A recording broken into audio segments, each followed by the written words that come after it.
removing your Speedo from your Series 2 or Morris 1000 for either replacement or lubrication.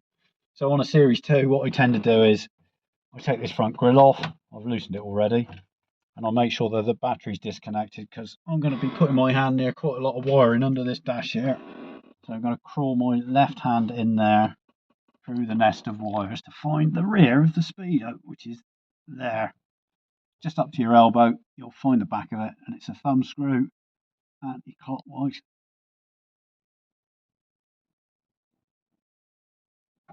There we go. I'm going to push that back through so I can pick that up inside the engine bay, ready for disconnect from underneath the car. So on a Morris 1000, obviously you can't access it through here because that's where your Speedo is. So what I normally do to release it from a Morris 1000 is I go to the glove box on the passenger side. It's a slightly different setup on a 1000, but basically the same.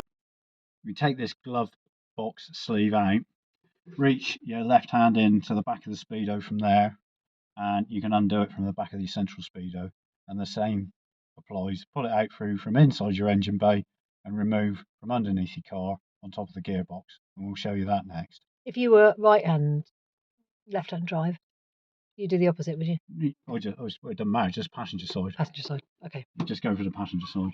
Okay. Because you haven't got the steering wheel in the way and it's easy to get the glove box out. Yep. There you go, that's all really. Right, and then onto the engine bay and then under the car. So I'm in the engine bay, and the easiest way to get the Speedo cable through the bulkhead is to pop the grommet off first, which I've done like that. And the grommet's loose on there now, and then I can slowly pull the Speedo cable through.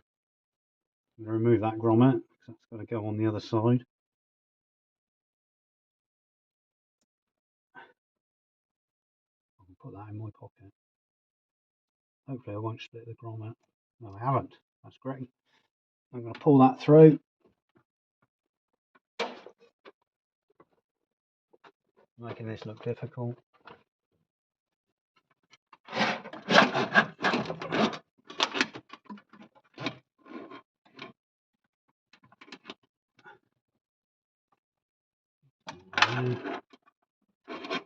Right, so now that's in a position where once it's released from the gearbox end, I can pull that Speedo out. I'm just going to lean that over there. Now I'm going to go underneath and remove it from the top of the gearbox. Okay, so I'm underneath the car and just about to take the cable off. So if you're trying to locate where this is, I'm under the left-hand side of the car, underneath the passenger side, and I'm near the earth cable on the left-hand side and also near the gearbox filler plug. So it's loosely connected there. It's undone by hand, so I'm going to undo it and then we'll be able to pull the cable out. Lubricating your Speedo cable. So I've got the Speedo cable off the car. I've brought it in the workshop. I've got it loosely held in the vise, so I've got two hands free. So you're going to pull the Speedo cable out from the Speedo end, which is the top end. Remove it. You've got to keep it clean. So if this is an old Speedo cable at this point, you'd be cleaning it as you remove it. You can either use alcohol or touch and brake cleaner. And this is the long Speedo cable because it's from a Series 2. There we go. I'm going to hold that over my shoulder so it doesn't touch the floor. So now it's controversy time. The lubricant you use to lubricate your Speedo cable. Now I'm going to use white lithium grease. It's freely available. You can get it from anywhere. It's cheap and it does the job. Other people use graphite powder. Other people use transmission oil. Other people use engine oil. Some people use 3-in-1 or a thin machine oil. And some people use a combination of graphite powder and 3-in-1 mixed together in a paste and then push down here. And then you push the Speedo cable back in. There isn't any evidence from the manufacturers about what you should do to lubricate your Speedo cable because they never ever mentioned it. So this has come from experience over the years. But really you should do it every 12,000 miles, pull your Speedo cable out of the car and lubricate it.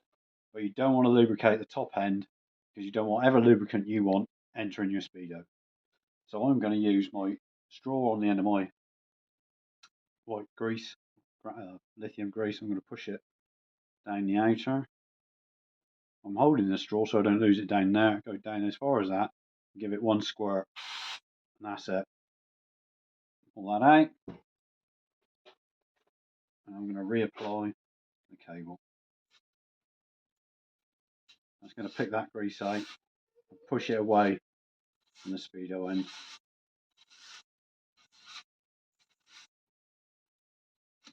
And that is it. So just as a matter of interest, there are 4 lengths of Speedo cable. For the early Series 2 and MM, they are 66 inches long. The MM have got different ends on it, and the Series 2 is like this one. Then you go on to the Morris 1000 right-hand drive, which is 57 inches long, and the Morris 1000 left-hand drive, which is 51 inches long. And there we go. And then we're going to reapply this cable back into the car. So I've got the new cable. Now it's got an inner, and the inner is square in shape, so I've put that first of all into the drive inside, and then I've connected up the outer, and I'm just going to do that up by hand. It is easier with 2 because the person at the other end is holding the pressure on to make sure that I've got enough cable. So I'm going to do it up, and then we'll be able to do the outer bit. So the Speedo cable's been connected on top of the gearbox, and we're routing it, as we've seen in several books, because I haven't seen it before, up through this clip here and behind the engine block, over there, and then up over these cables, and then in through the grommet, and then into the back of the Speedo. And then we're going to reattach it on the Speedo. So I'm back in the car after we push the Speedo cable through the grommet, reattach the grommet to the bulkhead. I'm now in the cab, and I've got my left arm through the central grill here, and I'm going to put my right arm underneath the dash. I'm holding the cable with my right arm, holding it straight, making sure that the drive's engaged with the back of the Speedo, and with my left hand I am now doing up the thumb screw onto the back of the Speedo. And this is the only way you can do it, otherwise you're going to end up being under the dash and getting yourselves in a right old pickle. There we go. And I'm just going to test the outer by pulling it backwards and forwards. If the outer is still loose, you need to tighten that thumb screw up more until there's no movement. And there we go. So that is in and tight. And I'm going to remove my arm, try not to pull any of the wires. And that is how you reattach the Speedo. Now, this job's not particularly difficult, but the most difficult bit is being underneath the car. There's not a lot of room unless you've got it jacked up, or you're in a pit, or the car's on a ramp. It's going to be quite tricky. I can't get under there and do it. So Amber's got to shimmy underneath and reach up with her thinner hands and get down to it. You can get access to your Speedo cable if you can't get underneath by removing your gearbox cover plate. There's about 24 screws, and you've got to take your gearbox lever off and the pads and everything. But you can get to it by undoing that, pulling the gearbox cover plate off, and then you've got free access to the top of your gearbox, which could make the job a lot easier if you haven't got trouble to access it from underneath.